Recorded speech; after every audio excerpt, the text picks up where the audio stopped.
we didn't have really the money to shoot a normal union film at that time in Philadelphia, so we would travel in a van. I would jump out of the van, and we were working with the handheld camera at the time with Garrett Brown, and it was somewhat experimental. And he'd film me running through shopping malls and up down the steps and flights. Curved corridors along the river until finally my legs basically gave out and I'm like writhing on the ground and I want to rise up and say, John, I'm dying here. And he goes, no, no, use it.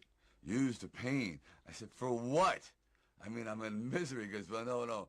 You know, it's giving your character, it's giving him some depth.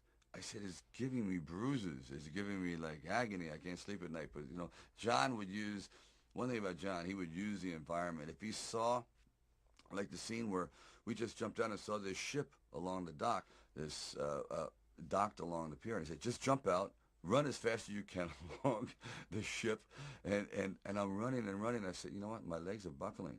I'm literally going to crash down here. Teeth are going to go, jaw, face. I'm just going to be ground down to this flat-faced image. Please. And I just barely made it. As John had me, he would have me run and jump park benches and down streets, and people are throwing things at me. Like when I had the orange thrown at me, and these people had no idea who I was. I was just some strange alien invader in a well-worn, tattered, baggy, incredibly ugly sweatsuit running through their neighborhood, you know, and they're like throwing things at me. And we kind of like made it work, but actually, like I thought they were trying to hit me with the orange. There was a kind of a lot of injuries on the set. I remember I was doing running up and down the steps. Originally, I was supposed to run up and down the steps with butt kiss to show how strong Rocky had become. The first time he could barely get up the steps, and then I started picking up the dog. And halfway up the steps, I said, "This is a bad idea." The dog weighed about 135 pounds. I said, "And there's no way I could run gracefully up the steps." More or less, I couldn't even stagger up the steps. So the dog was definitely cut out. But in the meantime, I had gotten a wicked case of shin splints, which is an old injury I had gotten from playing high school football. And then when I was hitting the meat, I thought, this would be an interesting visual, hitting the meat. Well, I don't know if anyone's hit a bull lately. They're hard. They're real hard. So all my knuckles are flattened out.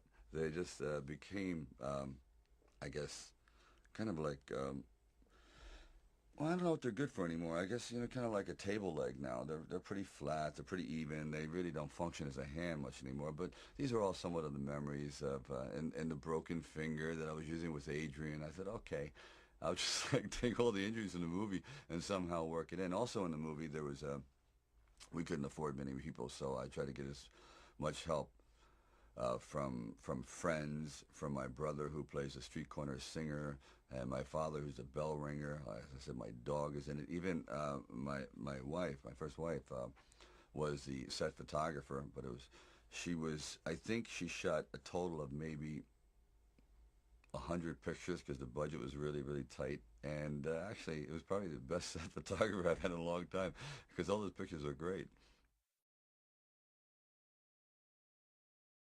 Talia Shire was also a last minute choice because we just couldn't find the right person, and then she came in, and it was, I think, the same night as Carl Weathers, very, very, I think it was, and she came in, and we just read, and I felt the earth move. I really felt a tremendous vitality and kinship. I mean, I loved her. I really, really loved her. I just loved the way she looked and the way her hair fell, and this timid, fragile creature. I said, just incredible, and the perfect voice.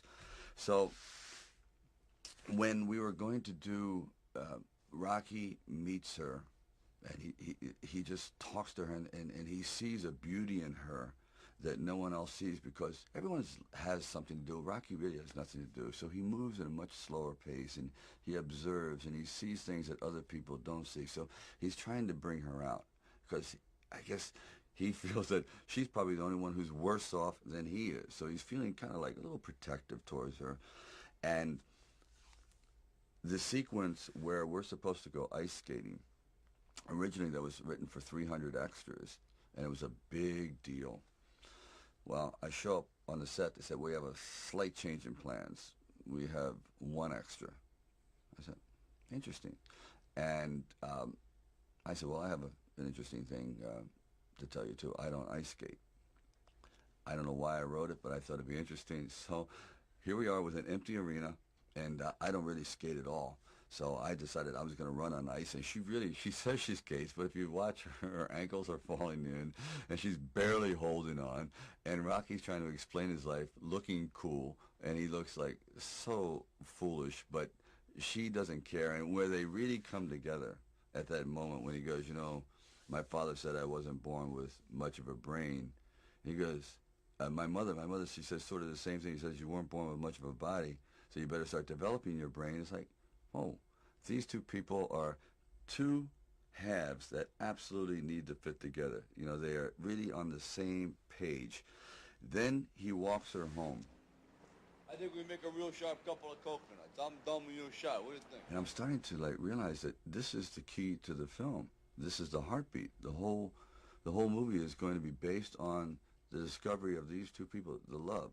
She goes upstairs, and now she's like terrified because this is not exactly what you call a swinging bachelor apartment. And the moment when he gets her to that door, all of a sudden the whole facade changes. He no longer looks like this terrifying guy. He goes, you know, would you take off your glasses? And she really looks, if you ever watch that scene closely, you'll never see better responding by an actress to an awakening inside of like really feeling like someone truly loves her.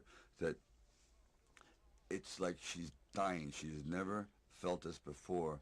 And coming from this man who is, you know, this physical kind of specimen, the last kind of guy she ever imagined herself being with, it just, I mean, I disappear in that scene. She is just off the chart. You don't have to kiss me back if you don't want. I want to kiss you.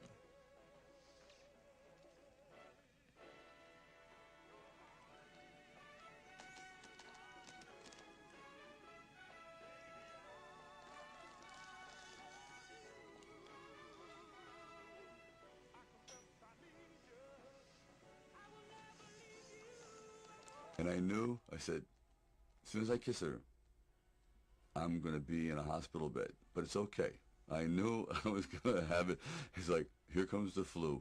And anyway, I come together and I kiss her and we go down to the floor. I don't know if I could ever have a scene that had more love that I'll ever do in it. And even though I got the cold, I'm over it, Talia. It's okay.